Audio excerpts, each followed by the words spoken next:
nteekamu nabufumbye nteekamu n'amata nga bwe mwalabye.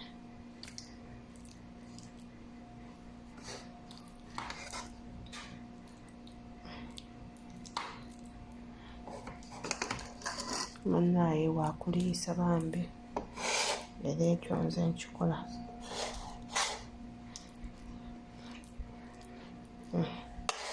Ndowooza mugula gulabika obulungi muceere. Then leero weekend agenda kuba nga anywerako kasera. Nkusaba likinge video eno, okomentinge ate era osharinge, osubscribinge tewerabira notification bell. Yenze Sheila Adeta ngenda kutwalako ku bintu bitono nnyo byenkola ku mulimu gwange.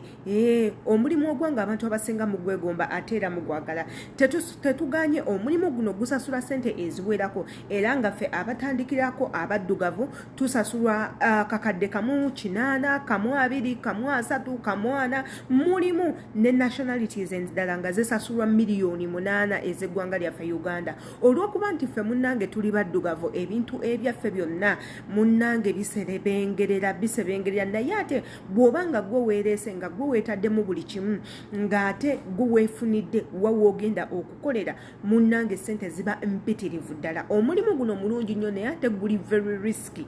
Gutya buli kizibu kyonna ekituuka ku guno omulimu munnange yo chargeable. Osobola okufiira mu kkomera, osobola okusibwa, teekako n'okuttibwa bwe kibanga kyetaagisizza. Wabula nga tetulina ebintu ebirala ebiri personal bye tukolako, osobola okufuna omulimu guno eno nga bakama bo bagutegeera nti gwe gwokola. Wabula osobola okufuna omulimu guno nga bakama bo tebagutegeera. Naye ate omulimu guno gukakatako kubanga ife tuli ba healthy provider. Tukola ku byabulamu abalwadde, tukola ku byabulamu abalwadde. Bwe tuba tukola ku byobulamu mulimu abantu betukolera nga bo beesuulirayo gwa naggamba ne batatuyambako ne baagala buli kimu okikole. So nze ngenda batwako mu process ebintu byenkolera omulwadde owange. Omulwadde owange alina ekizibu nti tassa bulungi, yazibikira buno obusuwa obuyingiza empewo, alina ekizibu nti yamenyeka backbone n'ebintu ebirala. So ngenda batwako mu bintu bitono nnyo byenkolaakola ku mulimu gwange. Abasinga mugenda gamba that's a very easy work, naye munnange it's very easy naye teweebaka, it's very tiresome. Kamba twaleko katono beerako, wabula nga tonnaba kubanga nga tonnaba kukola kintu kyonna beera nga subscribing or liking or commenting katugendeko mu ka video then tumale tukomewo. Sawa ya kuwa maradi mmere namaze dogifumba kati ya kuma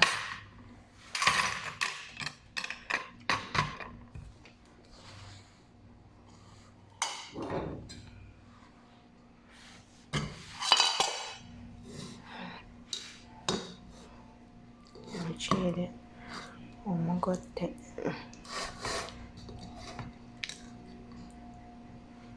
teekamu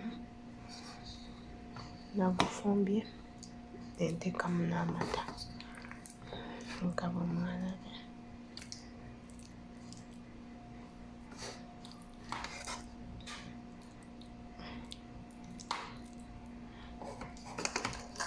Munnaye waakuliisa bambi era ekyo nze nkikola.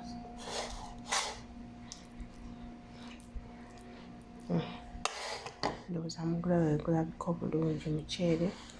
Then leero weekend agenda kuba nga anywerako ka 7up. Amaliriza okulya kati sawa yakweza ng'aliiriddwa.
ndowooza olaba byebyo ebimu ku bitono nabadde nga mutegekera bulungi nnyo ebintu ebyenno ebintu sinze nnina okubikola kubanga fe omulimu gwe tukola batugamba toyina kukola kintu kyonna okuleka okubeera awo ng'omonitalinga mulwadde owandiike biki byalya ayambala atya bamunaza amazzi genkana na biki naye bakama bafe abamu betukolera baba baagala n'ebyo ne tubeera nga tubyekolera so nabalaze engeri nze gyentegekamu biki byalya alya atya n'ebintu ebisigadde mwebale nnyo okulaba vidiyo eno nkusaba obeere nga okomentinga ate era osubscribinge embaagala nnyo.